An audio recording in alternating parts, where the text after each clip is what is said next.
Alright, so with the insane EZAs for the 5th year fusions out on Global Dokkan, we did also get the burst mode for both of their Dokkan events. So in today's video, we are taking on the burst mode for the GOGETA's Dokkan event. Overall, I would say it was fairly easy. The two main categories you're going to want to use are GT bosses and then Potara.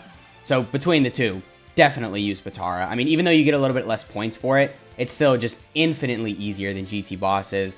I mean, because of course, GT bosses, the category just sucks, right? I mean, even on JP, it's not really that great. And JP has a 200% lead for it. They had an EZA, a LR EZA for it.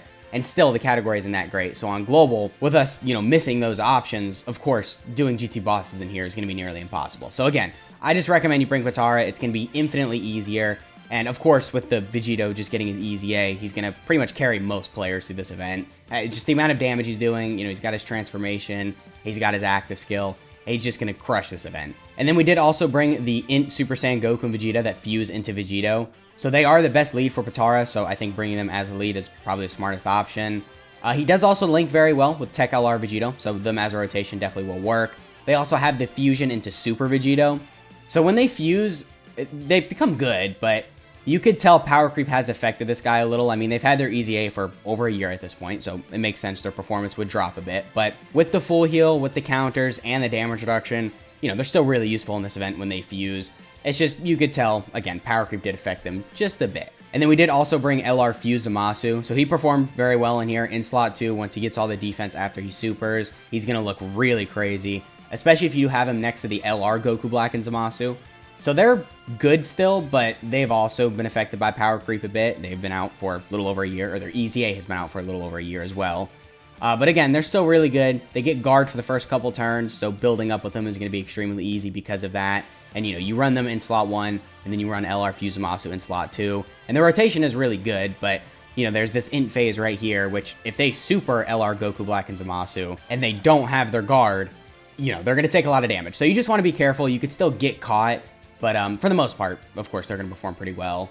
So we did also bring the Supreme Kai and then Kibito Kai. I'm going to be honest, I just threw them on the team because I needed an extra option. All the other options were just really bad, so I figured I'd just throw them on the team. I mean, they're not necessarily bad. After they super, they get a little bit of defense. So in slot 3 as a floater, I mean, they can be all right. They do heal a bit as well, which I guess is good, but they're not really providing much to the team. Like, their damage isn't that great. Their defense isn't that great. I think it's just barely enough to survive. But if they get supered, like, consistently, that definitely could be pretty annoying and cause a bit of an issue. But keep in mind, you do also have the 2 full heals with the 3rd year anniversary Vegito. And if you float off the Supreme Kai and Kibito Kai, I mean, you won't see them that often in the fight, so you should be fine. And then another unit I was a little bit worried about bringing on the team was Candy Vegito.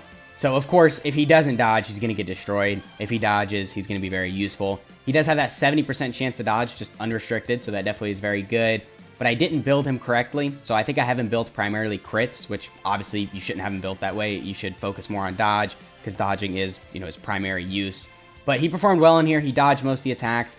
He took a couple of attacks here and there, and you'll see in the fight, I mean, he took a lot of damage from that, like closer to like 100 to 200k from a normal, but still, as long as he dodges the bulk of the attacks aimed at him, he should be all right. And he is also stacking defense, so throughout the fight, if you get a lot of supers with him, he can look pretty impressive. Maybe in the final phase, he might be able to take an attack or two because he's stacked up a lot. But still, I recommend you go full dodge on him so you can capitalize on dodging because, if you're getting low on HP, I mean, you want to make sure you're dodging all these attacks because, again, he's taking 100 to 200k per normal if he's not dodging. But units like Candy Vegito, units like Supreme Kai and Kibito Kai, you're probably going to have to run them just because, I mean, Potara is a good category, like I mentioned earlier, compared to GT bosses. But on its own, it is a little lackluster. Like, of course, we haven't had any Vegitos in a very long time. We haven't had that many new Goku Black or Zamasu units, so the main, like, good characters that we're consistently getting on, obviously, the Potara category, we haven't had in a while.